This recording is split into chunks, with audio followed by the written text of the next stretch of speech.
Welcome everyone. Today we have our another new episodes and we will discuss with Mr. Eric, Professor David Smith and Madam Lisa. And today's topic is tokenomics. And I just want to share a very good news from World Talent Economy Forum. You know that next year's April 5 to 7, we are launching Nikola Tesla Technology Conference in 21st century already as a media partner BBC supporting our projects.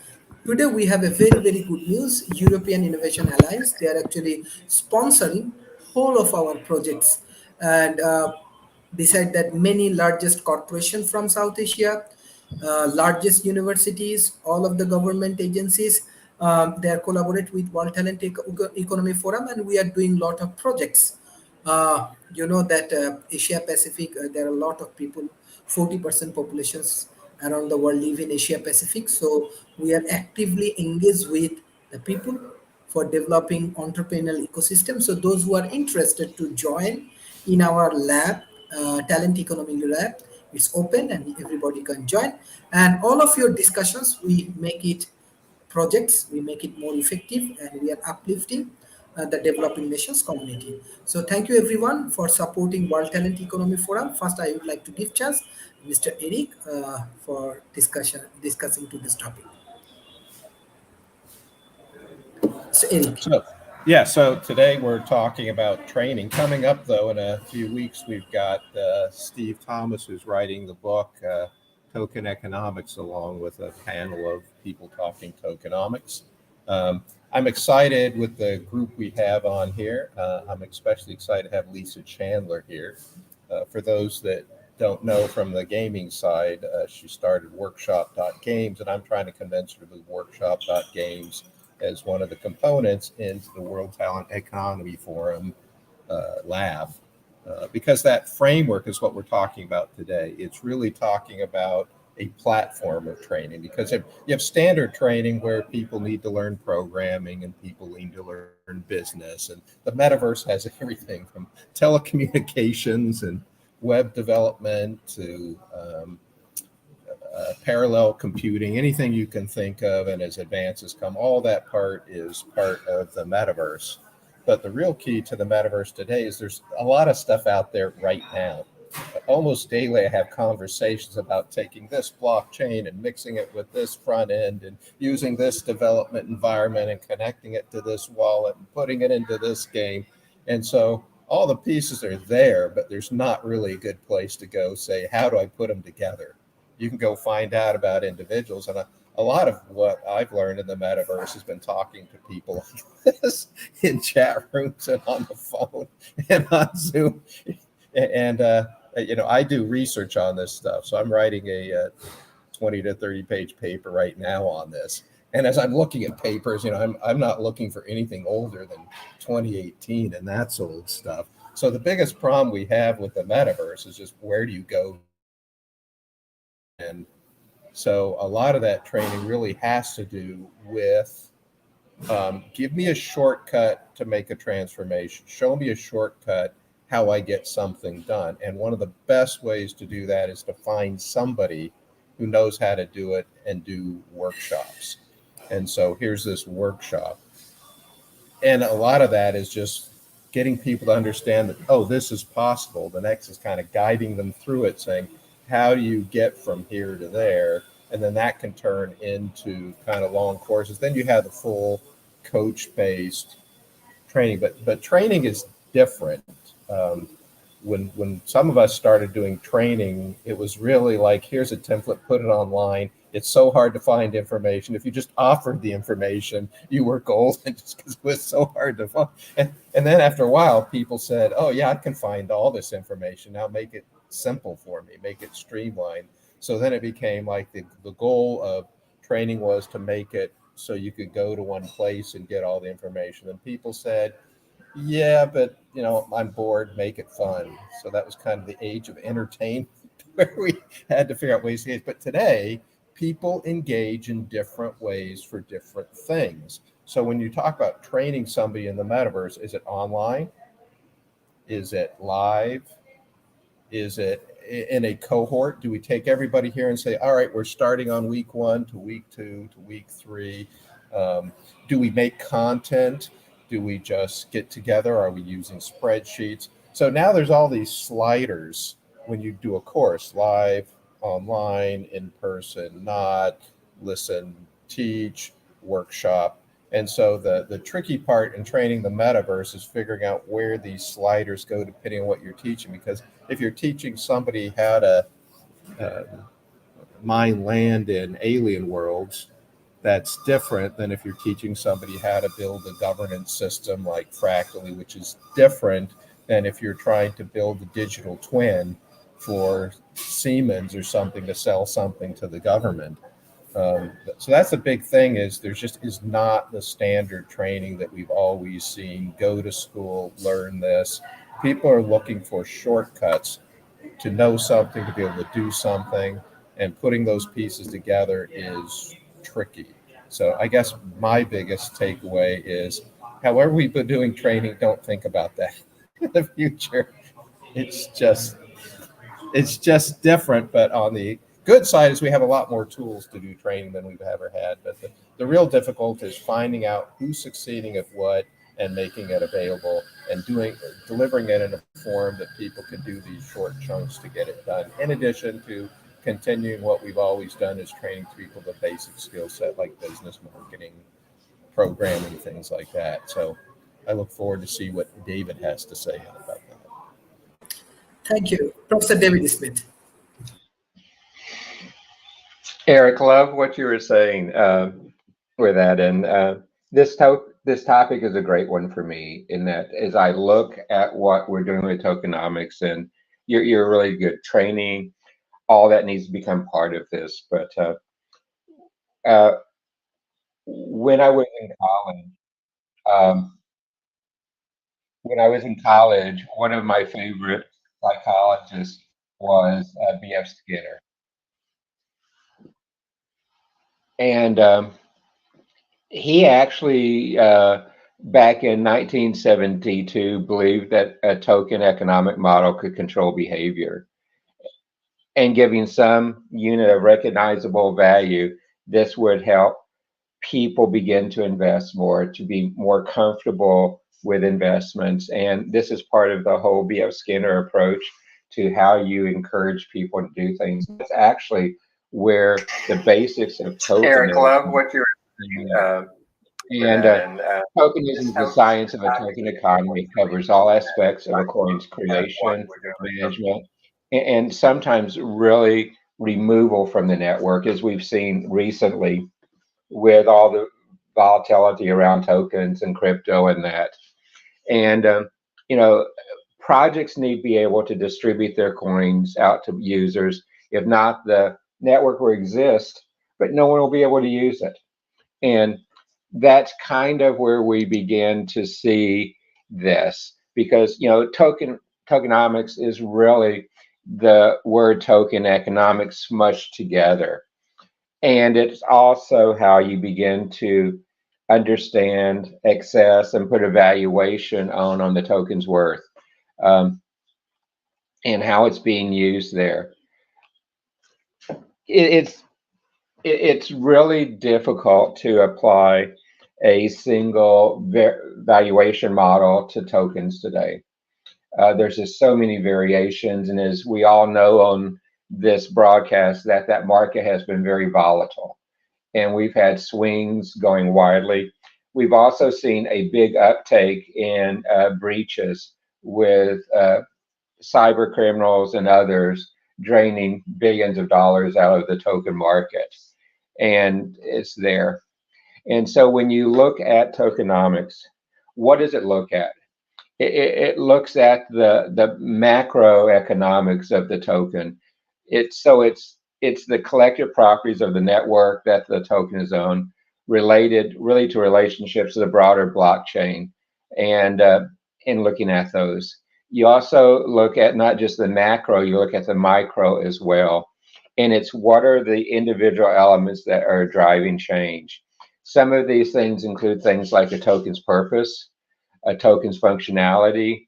Is there a market for it? Can it be traded on other exchanges? Is it parts of larger cooperatives?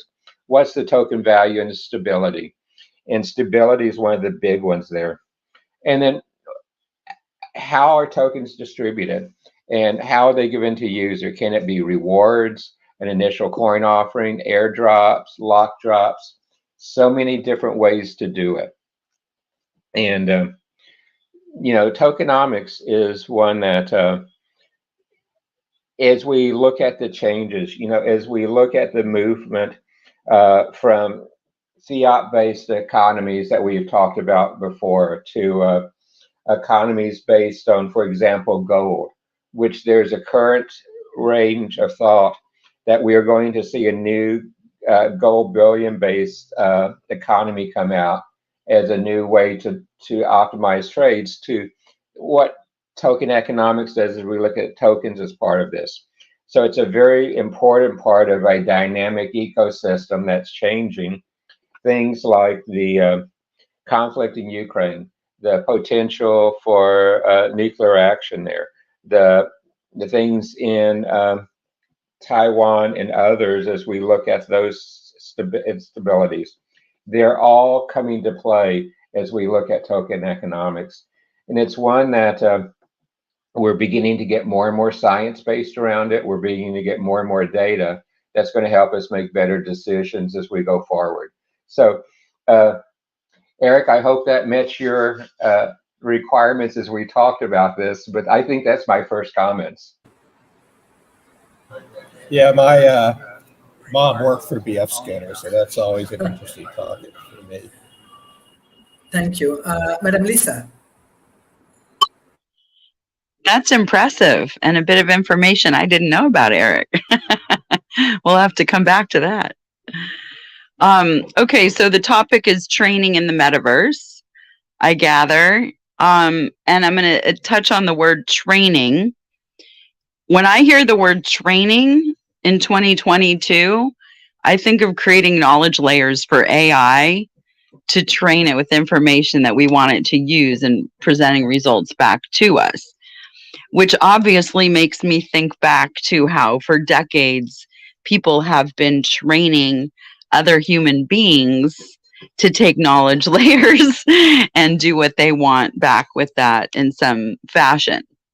And that training has come through education, it's come through media, more so on the media side of the spectrum in recent years.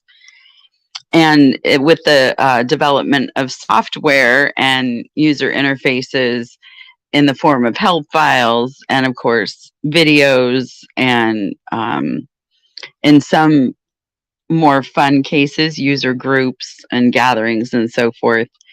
And then now we get to what is even more of a simulation than ever before, where it's not software even, it's thoughts.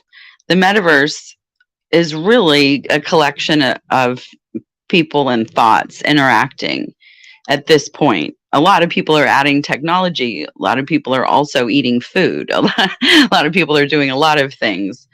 At the concept that there might be a new internet, it's pretty exciting to think that for those who are early adopters and who like to play with technology or like to imagine things or even be in social environments, especially online, this is an opportunity. Now, a lot of people don't like that. They don't like vague, right? But for those who do, they want to know what to do. Now, there's no what to do because this is all new and being invented. And in some cases, people are creating something discrete like a game. Now, you can show someone how to play a game, sort of. But like you mentioned, Alien World, sure, I can show you how to get a Wax Cloud wallet. I can show you how to go in and click. But the magic beyond that is how to create and imagine things you can do beyond that. Create story, lore, engage people in various journeys and experiences or whatever you can imagine. And so how to train someone to do that is not really as relevant of a concept. So I have, as Eric so generously mentioned, found that gathering people together much like this and having conversations, many of which we've been in together and with Jason for several years, I'm actually wondering if it goes back before 2018. I don't remember when the Crown Call started, but we'll have to look. It might have been 2017. Probably 2018. But anyway, sitting in those groups and having discussions and hearing different people's perspectives is really, to me, it's been the best way to be trained, so to speak, and to allow this, incredible brain. As a tool to help us guide what we could do to make the world a better place. And I think at the higher level, that's what we're trying to do. I don't think any of us know how to do that. I think we're experimenting how to do that. And that's what I really learned from the Crown community. And so pretty much everything I do and think is an experiment. And everything I see others are doing, things are going so quickly and often happen for short periods of time. I look at those as experiments, and then we could look at them, and whether it's a news item coming out or an actual experiment or something that's happening to us, maybe I make a game and I create a token, to touch on what you said, David, and maybe someone decides to put that token on an exchange. Well, that's not my fault, right? But I have to deal with it. So there's a lot of things that we might have to deal with as a result of testing out what's in our imagination. And so getting together to share that information is, to me, the best way a human can learn. And so, like you say, training is evolving as a concept, and perhaps more appropriate as an initial transfer of knowledge of a data set, rather than a human claiming to be able to train another person in any particular way.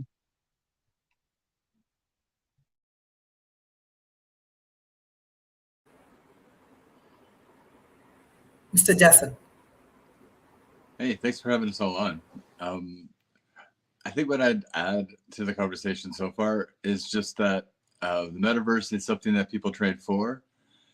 Metaverse is also something that people use to train for other things. That various types of work environment, various types of challenge in reality can be simulated. And you can train in a low risk environment and develop the skills and response times and stuff like that serve well in various fields of training. And that we have, when I think of training in 2022 as well, I don't think of the old school workshops that we had. I don't think, not quite, but I think that those old school workshops, they still have like a process that helps people learn. To learn a thing truly, a person has to overcome it in three ways. The first is in the abstract, which is being able to explain it to somebody else, having it explained to you, right? It's not in the room with you, it's just explained. The second way to encounter a thing to learn about is through direct experience, to playing with it. I think that Lisa was alluding to that when people get on the platform, they just tinker, right? You just see what works and what doesn't and how, and that explore the edges of the platform a bit, and that direct engagement is itself a form of learning, an important one, because we can explain the metaverse to somebody in the abstract. They have to do it to know it, and vice versa too. This is the thing, is that a lot of people think that I'll just click and start engaging directly to learn, but they are actually far better off to have learned it in the abstract as well in order to fully and actually understand it. And the third way to encounter a thing and learn about it is through observation, which is a blend of the two. It's not you being directly involved. It's not you having it explained to you. It's you watching, observing, live stream it or something. Find a live streamer who works through the metaverse and follow that, and just be an observer of it. And that's a very low risk way to, it's not just an explanation, right? It's an example. So that pertains to the type of training that is for the skill of building the metaverse, but also for within platforms that self-identify as being part of the metaverse. If they are providing training to other people, we probably want include those methods of learning still that come from the old school world, and we just put them into a little bit more technological horsepower, let's call it. But on round one, I think that's all I'd like to add for now. I can't wait to see what the rest of the commentators all have to say. Yeah, and I'd like to clarify that Steve Thomas will be here with some other experts on October 17th, and he will be talking about his upcoming book, The Token Economy, with other people.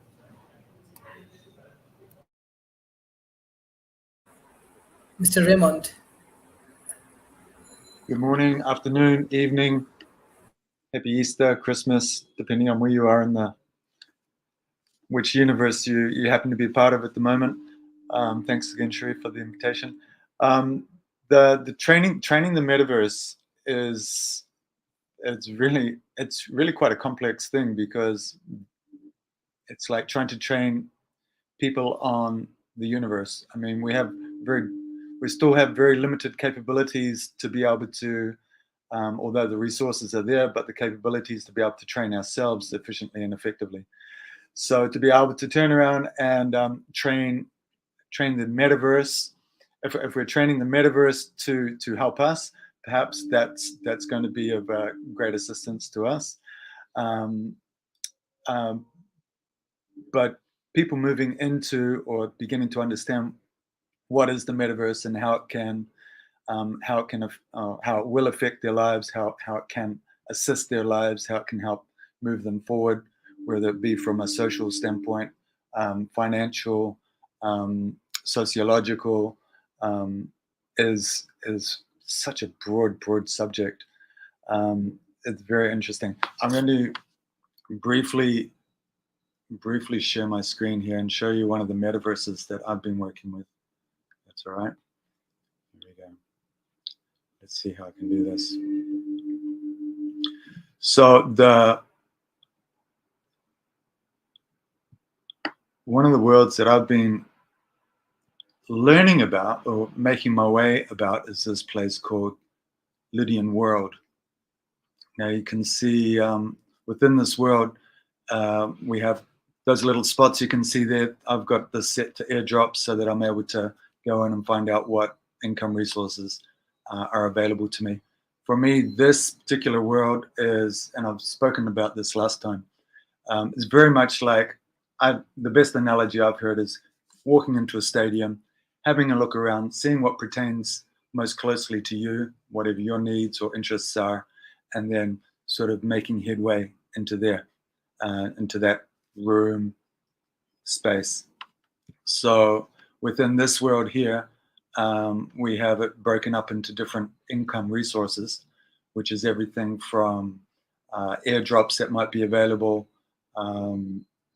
different ways, different income resources such as staking pools, pancake swap linked with the internal world tokens that are available, mining, gaming such as Telegram Trivia, Kingdama, which is the most popular sport in Japan, airdrops, in-world games. But for me, the most interesting part of all this is about it giving another access to different communities who are like-minded, looking for similar things. The most important thing is, for me, from my perspective, is community, and sort of aligning yourself with a community that is dynamic, that is sharing, that is communicative, because there is so much information here that it's really can be really overwhelming.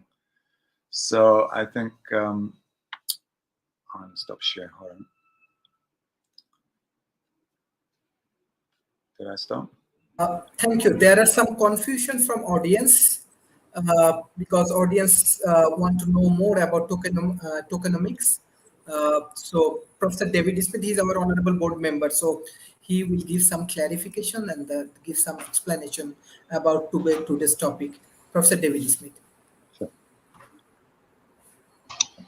Sri, thank you.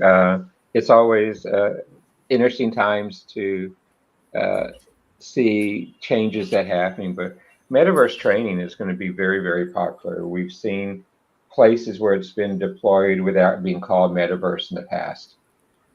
If you go back to how some of the military does their training in synthetic environments, and how some of the wargaming is done in synthetic environments, and others, it's very similar to what you see in the metaverse, just without some of the market hype that we've seen put into the marketplace around the metaverse. Um, you know, we see the ability to create these environments being important, particularly when you combine them not just with normal display technology, but the more advanced display technologies with AR, VR, and seeing that take place.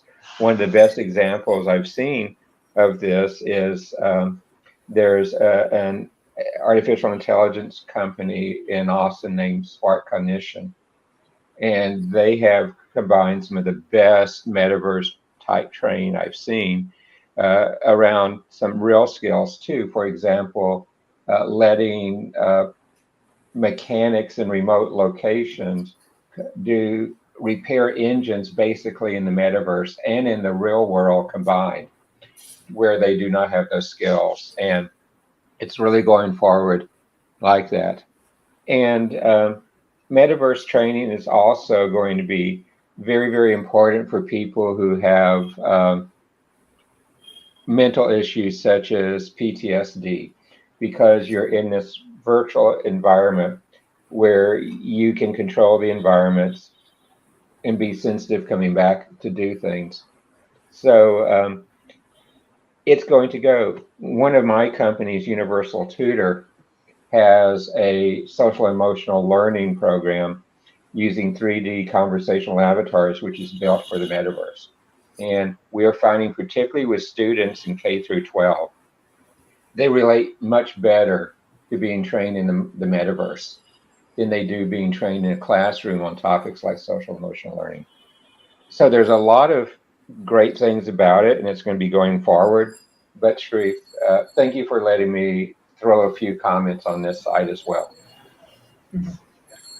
Mr. Eric, you want to add any point? Sure. So here's the key about tokenomics and training. We kind of got topics confused today at the date. But here's the thing. Tokenomics is really about being able to take anything of value and give it a form and share it. So we've got the social layer where we're all interacting, like here we are today in the social layer. We've got these economic layers where we're able to take things of value and basically define them. So the value could be the ability to get some vegetables off of Jason's farm, or buy some of Lisa's coffee, or it could be the value is, hey, I really like you. I think what you did was great. So it's really the ability to change value. So as the economy changes and the world's change, we have this ability to share value. And here's the thing. One of the best training environments today is doing. It's just people getting together. I'm sure Jason and Lisa and some others can talk about, for example, Crown, which is just people going, hey, we don't know what this is. Let's do something. So the number one training tool today is make it easy for people to get together and do stuff, because we're learning from each other on a daily basis. And some of the things that you see on the internet, on the metaverse, were created in a matter of moments and suddenly put together. And one of those things that goes is this exchange of value. And a lot of the value is fun. It's community. It's being able to create and move visions. So a lot of these things people are doing are just because you're motivating people and connecting in ways for people to do amazing things. Some of them very socially conscious. And the stuff we're doing with the World Talent Economy Forum Lab, the things we can do there, nobody's ever thought of before, as we start getting the synergy in it. So the biggest thing about that lab is just creating a social point where people can come together at the social layer and do things. But We need to move that down to the technical layer, so where there's new blockchains available. I know there's a new blockchain this week. Sybase came out that's allowing people to build things and run their services right from the block themselves. So now we have the ability to interact between the social layer and the technical layer and do things quickly. And now we're able to easily think of anything we want to value at all. If we want to value oranges, or we want to value that somebody was nice to somebody else, we can do that anyway and create these things. And that becomes part of training. So I think, first we talked about the idea of going from hybrid courses, from workshops to sprints with coaches, to coach-based whole courses. But now we're talking about the fact that one of the other training platforms is doing, and that's why things like this are important. But imagine we took the World Talent Economy Forum, and imagine people watching are getting value. Imagine we figure out how to get value for people putting comments on. How many people would be showing up and commenting, knowing that there's something coming out, even if it's a token that just says, World Talent Economy Forum VIP. Imagine as people are doing that, they're getting those kind of things. So this then becomes a training program, because then people are going to figure out, what else can I do by mixing StreamYard with all the other stuff, with the lab we set up. So I think the second part of my comments would be, the biggest thing we can do for training is make it easy for people to get together, remove friction for them actually taking action. Thank you. We have new speakers, Rashida Wen and Matthew. You want to add some point? Rashida Wen, I cannot see you. Yes, I would like to add something. Tokenomics is the factors, that impact a token and its use and value. So it does move into the conversation with metaverse, because people need to be able to use the token. They have to be able to feel like it has some value and it has some use. And one of the great obstacles of getting people to this is that they don't understand what the value is to them. It has to have some real world value. Tokenomics, part of the word is nomics, like our economics. We we like to play games, but we can't continue to play games for digital gold, digital as in little colored specks on the screen. We have to be able to be in a world that is um, helping us in our real life world challenges. And that is what I think Raymond was trying to say about the project that he is in, Lydian World. People are incentivized by what they can have in real life, what can help them put food on the table, what can help them to pay for their children's education, clothing, transportation, all of these things. And that can be done in the metaverse. But if people don't understand how it will benefit their bottom line, they won't come, they won't learn, they won't share.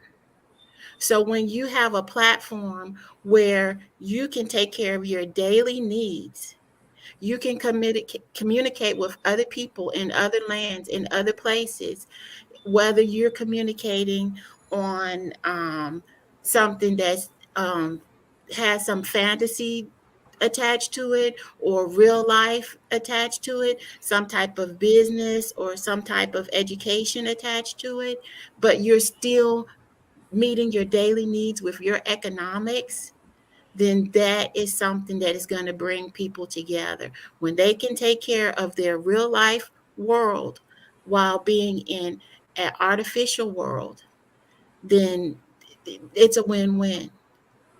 It's a win-win, because you can make new connections in that artificial world with people that you never imagined that you'll ever come in contact with.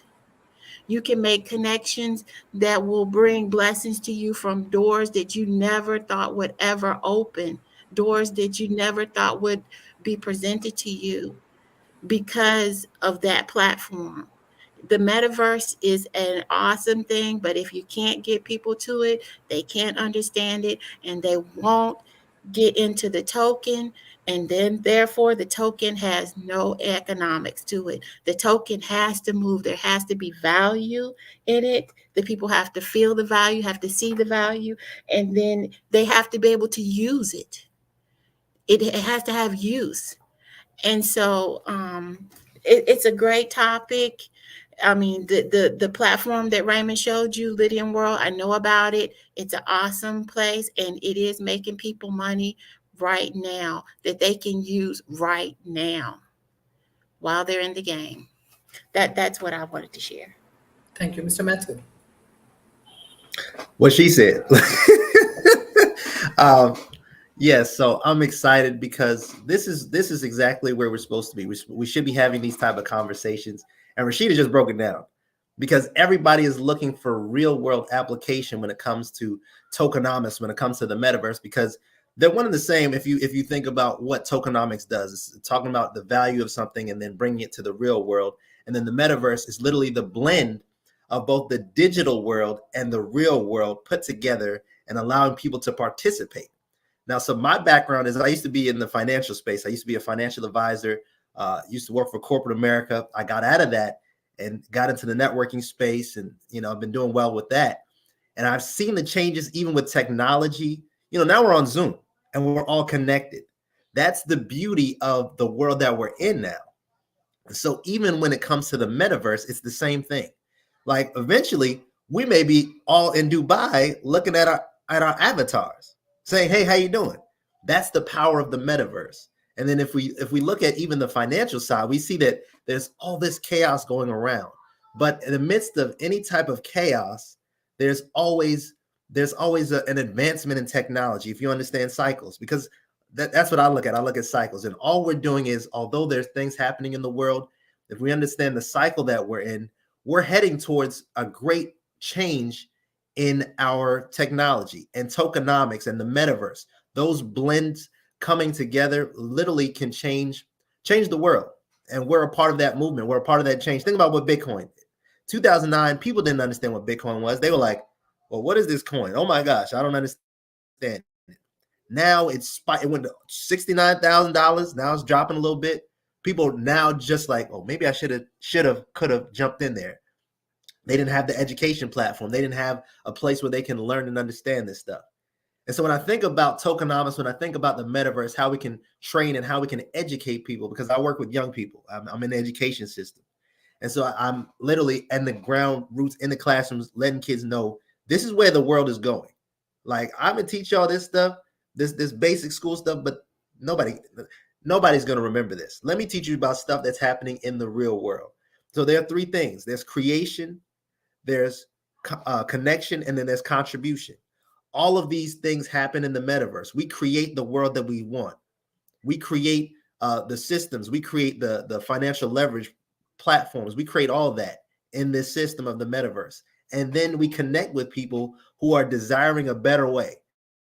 Like Brother Raymond E. Lee, Sister Rashida One, they're involved in places and in systems that allow people a better way of doing things, a better way of financially taking care of their family, a better way of being able to put food on the table or be able to grow their wealth or be able to even interact and acquire real estate, stuff like that. And then contribution. What type of value are we bringing to the marketplace? And it first starts with educating people on what they need, understanding where things were, where things are, and where things are going. And then once people understand that and how they can participate in that, between the tokenomics, between the metaverse, between how it all blends together, and how they can find value in coinage, they can find value in the metaverse space where they can find their place to build a life for themselves. It's a win-win for everybody. Thank you. Mr. Jason, I think you want to add some point. Thank you for that. Where to build from that? I mean, I'm torn between whether to continue building on token economics or about education and training. But I think that I should start with the start, which is token economics, because the whole thing doesn't happen without that. The design of it, I mean, there are different architectures to compare, right? Proof of work is designed as an anti-spam technology, and it's designed to slow down the transmission, and that's a good thing, like on purpose, by design. Proof of work was created so that in a chat, you could, it takes 1 million seconds to send 1 million messages. And 1 million seconds sounds like a lot longer of a time, or it actually is a lot longer of a time than it sounds like. It's something like 30 years. So 1 second, if you have to wait 1 second delay before your before your comment goes through the thread, then you think more carefully about the content and who you're sending to, because it's not unlimited, right? What we see, the issue with spam is that we have the value of free and unlimited communications. And it's good, right? Free and unlimited communications is good, but it comes with no barrier for somebody to send out millions at a time, every minute.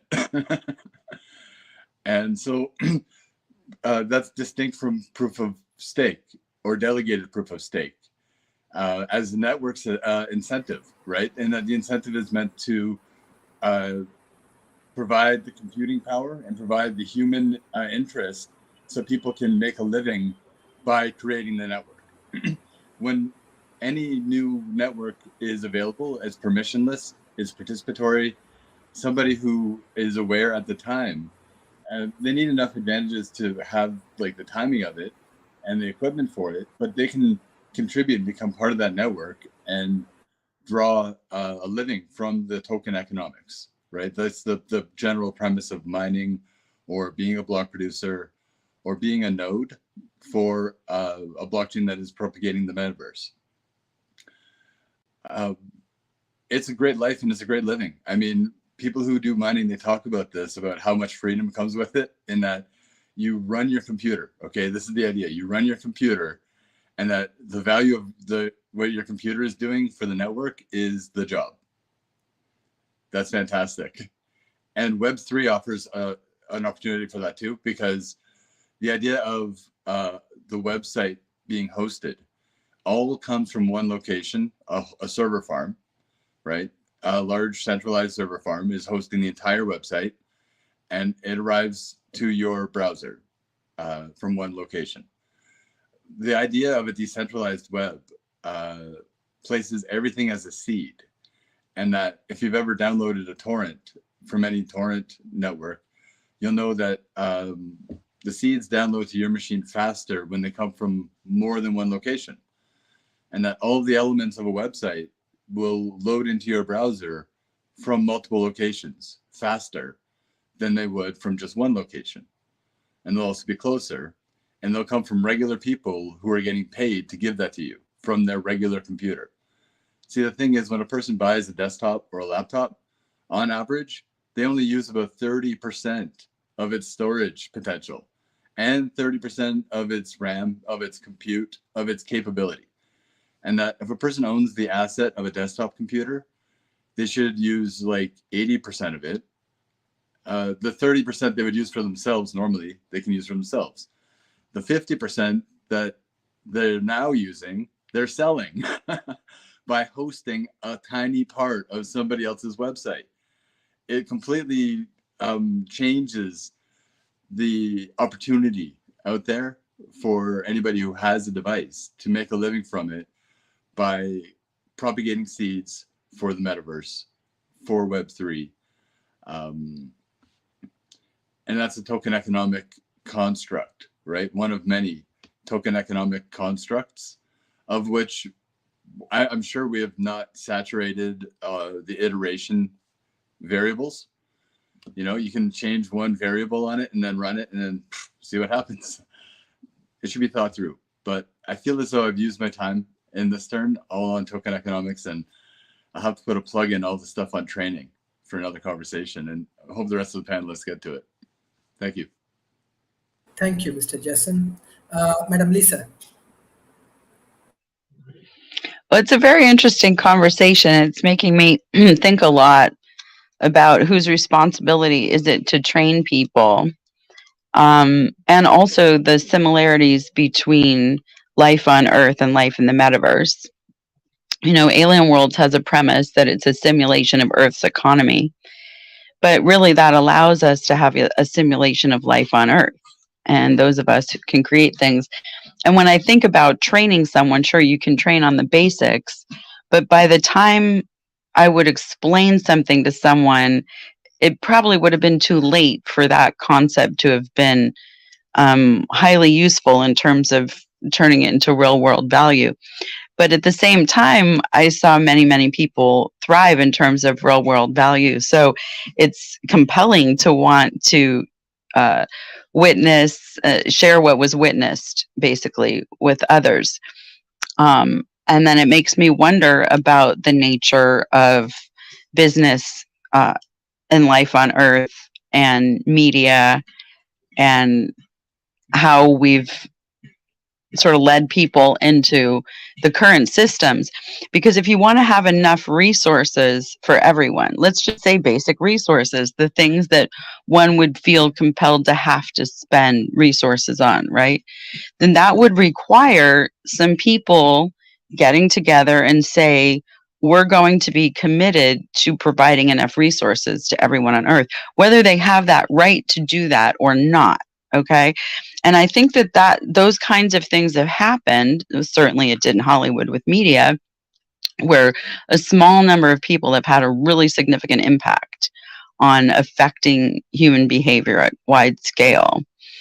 And when you look at some of the more recent technologies, certainly, you know, video on the internet with YouTube was transformational beyond our wildest imagination, the internet, and tokens, right? So the anonymous creators of Bitcoin created a proof of concept for how things could work. And, you know, people who have followed, like, you know, Vitalik and Dan in their own chains, creating things that we could then, as communities, launch and manage and use, have taken it to the next step. But before getting it to a place where people can, you know, have it be as easy as I don't know, let's say Wikipedia even, right? It's probably a really long way. And to guide people to say do this or that specifically, it may not yield the positive result they want at this time, which I think is why so many regulators are concerned about you know, people shilling coins and things like that, rightfully so, if even the people working on them don't completely understand the potential implications, then perhaps it's not quite ready for the public yet to interact with it. You know, at the same time, great opportunities await if we experiment with it and are cautious and learn and all work together and share that information and talk about it. But at the highest level, I think what we're really all talking about is how do we live life on Earth? And the training of how to live life on Earth and thrive and have enough does not exist. I have become increasingly critical of the education system, in spite of many of my friends working in it and with very good intentions. But it's not maybe being as effective as other things I've seen in terms of preparing people for thriving life on Earth. And so we have a lot to do collectively, and I do not think it is any particular profession's responsibility. And dare I say, it's really each of our responsibility now moving forward.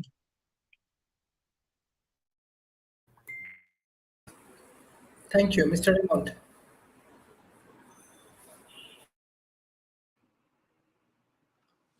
Sorry, thanks. Yeah, with regards to like the training, the metaverse is like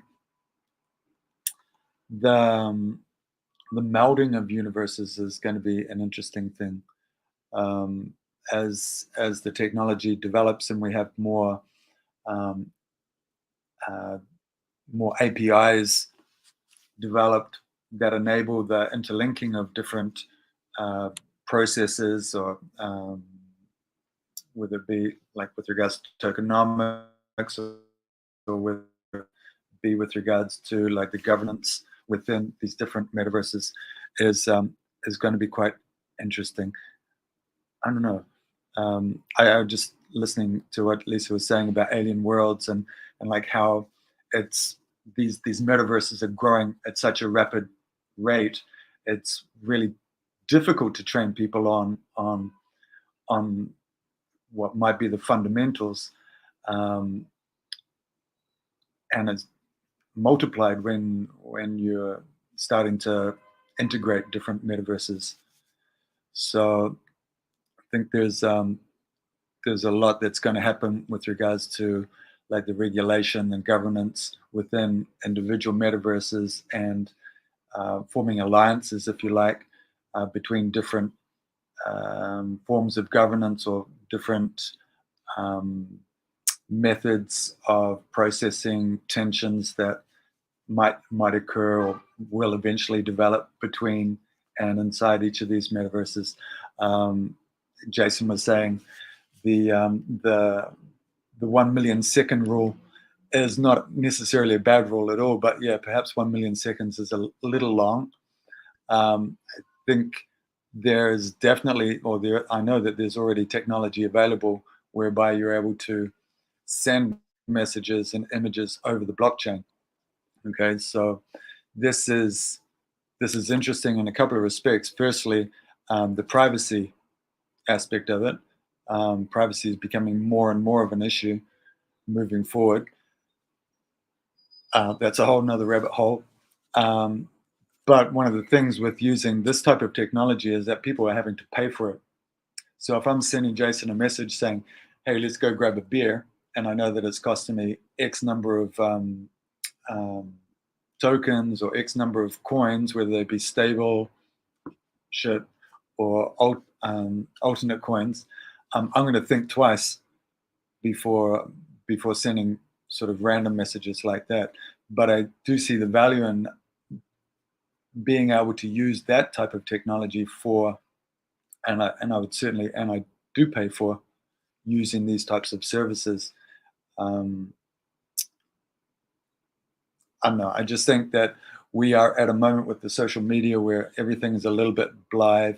Everybody's a little bit blithe. Everything's a little bit glebe, and it's taken away a lot of the serious connection. I mean, it's really easy to joke around. It's too easy to joke around with somebody, and we've moved away, I think, on many platforms from serious conversations that actually enrich us individually, enrich us culturally, and within our own communities. So that's all I have to say about that. And I feel like I should correct the thing. As I did, a million seconds is only 11 days. And okay, a million seconds is 11 days. And 1 second per message would take 11 days to reach a million people, which is a bit more reasonable in the scope of it being instantaneous. Or a million people is a lot of people, right? If you did that in reality, it would take you much more than 11 days. It's not the worst thing in the world.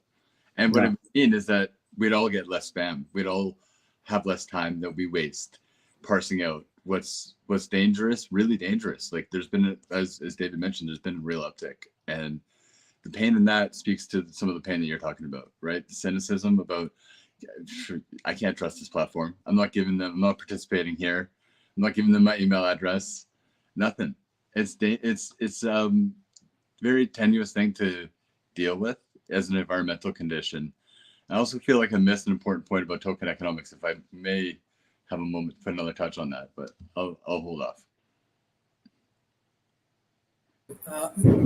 Mr. Eric, anything you want to add Sure. There's a fundamental mindset here that I think is critical. And we are so used to thinking of price per product. I reach in my pocket and I pull out some, let's say, dollars. And because of that, David gives me access to some software he wrote, and that's a done deal. Price per product, done. But that's not really what it is. It's really value for value. In other words, the value of having to get David's software for the training, I may have to research it. Well, that's my time. It may be a reputation thing. I may gain I may have to give up reputation to use a product. Oh, I'm going to buy that car.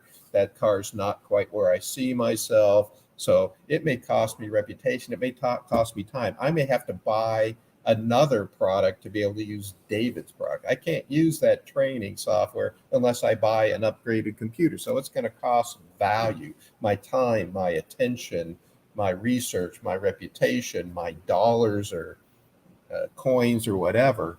So I have to give value. On the other hand, if I buy David's software, he's not just giving that software. Does he have to support it? Did he have to make sure I could find it? Did someone have to talk to me to understand it? So when we start thinking of what is value, it's attention, it's reputation, it's trust, there's so many things. We need to put that all together. And as we go on to figuring out what we're going to do for economy and how we're going to train people to do that we have to change the whole mindset because like if you look at what things are doing, like in fractal governance, people get paid just for being part of the governance process. That could be paid in reputation. It could be paid in dollars. It could be paid in access. It could be paid in special privileges. We could make it so World Talent Economy Forum, people who do this get a special a bonus that nobody else gets, or maybe they get to have their own session. So when we start thinking of value per value, it changes everything. It changes how we train, how we think of things. And I think that's one thing that's busy. When we think about training it, we have to train people, number one, to think of value for value. And how do we capture that value in the metaverse? We do that by putting a wrapper on it. We call it a token. Thank you. Professor David Smith. Sharif, sometimes the best sessions are ones that become combinations of elements, and that the diversity of opinions really go beyond what we could have been. In the training world and in the strategic planning world, we call this group intelligence.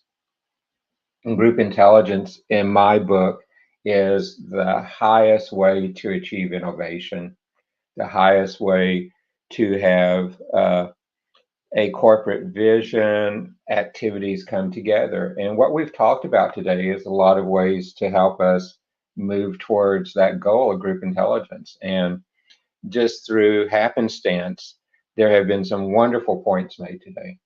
And that where the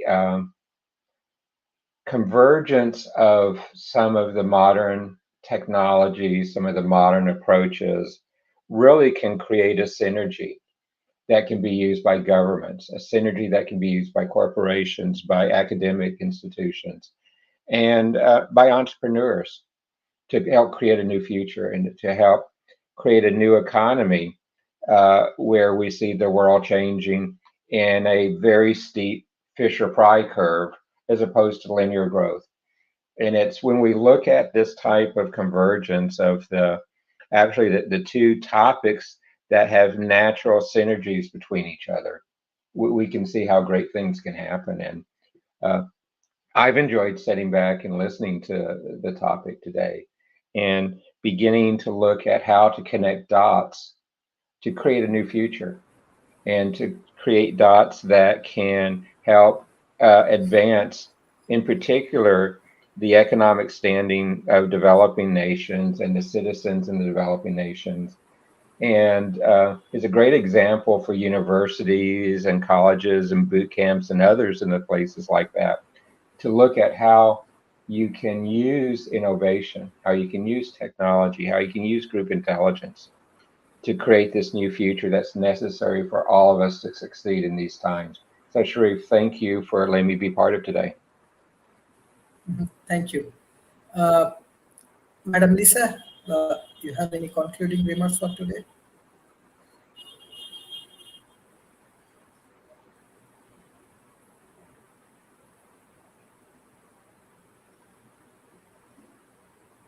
Sorry, couldn't get to the mute.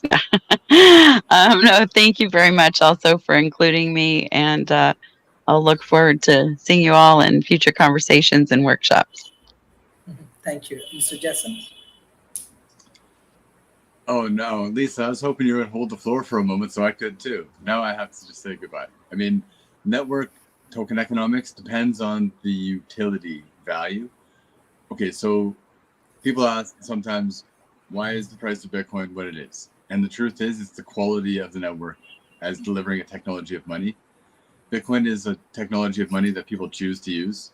Nobody in the world has ever been forced to, by law, use Bitcoin. So for the people who choose to, they it's just that. And that Bitcoin was an anomaly because it ran an experiment using the public as guinea pigs. Like, an experiment in reality is not an experiment. All right, an experiment happens in a lab with a controlled setting, not using reality as its experimental grounds. So there's that. And regulators are right to say, like, okay, if this is an experiment and that's how you think of it, then tell me the parameters of your lab and how do you prevent it from spilling over into, like, an experiment does not belong in reality, in regular life, right? Where public life is exposed to that. But at the same time, the need for independence is that value, right? The network effect needing to be independent, needing to be cohesive, needing to provide that opportunity in a permissionless way to everybody and stay horizontal is a quality that attracts and retains the network effect, which is where we find the people that we keep coming back for. And with that, I'll say thank you for being here. Thank you for everyone who watches now and in the future. Thank you. Thank you. Mr. Raymond? Hey, thanks once again, Sharif, for the invitation, and lovely to see all these lovely people again. I'm going to yield my time, say thanks now, just to give a little bit time for the others. Thanks once again. Yes. Thank you. Thank you. Madam Rashida, what's your concluding remarks? Thank you for including me in this conversation. I think it's a mesh between a lot of the things that were said today. Like Matthew Taylor was saying, talking about education, that once people understand where we've been, where we are, and where we're going, and they also have to understand that there's a difference between value and price. Value does not always equal price. That like you see in the news all the time, someone found something in a thrift shop and it was worth $1 million. That's because the person who had it put a price on it, and that's what they felt the value was. But there was another person who saw the Picasso or whatever it was and understood that it had a greater value. So price and value are not always the same thing. And I think that people have to come to that when they're looking at tokens and at cryptocurrency, that like they didn't have a great value on Bitcoin at the beginning, but it turned out to be what it became the grandfather of the rest. But we also have to understand that people are incentivized. Everything in life is incentivized. Your religion incentivizes you to good behavior. If you behave this way, then you'll get this blessing. You'll get this afterlife. You'll get, it's about incentives. If people feel that there is an incentive for them to take on this as a lifestyle that is going to be the lifestyle of the world, then they'll come to it. There's never been a class that I know of teaching people how to use a cell phone, but everybody knows how to use one. Even grandma has her flip phone and she's texting people on it. When you see that there's a value in it and that it serves a purpose in your life, you are going to make effort to learn it. We just have to have the platforms available. We have to have them ready, and we have to be ready ourselves to welcome in these people into these new communities once they see the value that we already see. That's my contribution. Thank you. Mr. Matthew, what's your concluding remarks in 1 minute? Man, I always got to go behind that. But yes, it's. I just say one word. It's responsibility. Just like right now, I'm at home with my two beautiful children, and we're playing the game cash flow because I'm teaching them about the world, about money, about how things work. And so it's our responsibility, which means respond to the ability that we've been given to make sure that we not only share with the world the information that we have, because we all wish that we could have jumped in, like I said before, on Bitcoin when it was just a few pennies on the dollar. But guess what? We're here now where we're talking about tokenomics, we're talking about blockchain, we're talking about economics, we're talking about the metaverse. Well, we're here now before the world. The world doesn't yet know of all of the different fascinating opportunities that the blockchain, that the metaverse, that all these different tokenomics has to offer. So it's our responsibility to share with others, even if they don't get it right away. If we keep dripping on them, we don't have to flood people with information, but keep it super sort of simple, right? Keep it super sort of simple and let people know that you don't have to know everything and at one time, but just drip on them, let them know that there's opportunities all around them. And as Ms. Rashida once said, it's about value. And when people see the value in that and they see how it's applicable to their lives, we can change the world, and we have the space and the platform to do it just like this one. So thank you so much, guys. Thank you. Thank you everyone for joining today's sessions. I request all of our audience, please share our content, our speakers. You also can share our content. Thank you everyone. Thank you. Bye-bye and take care.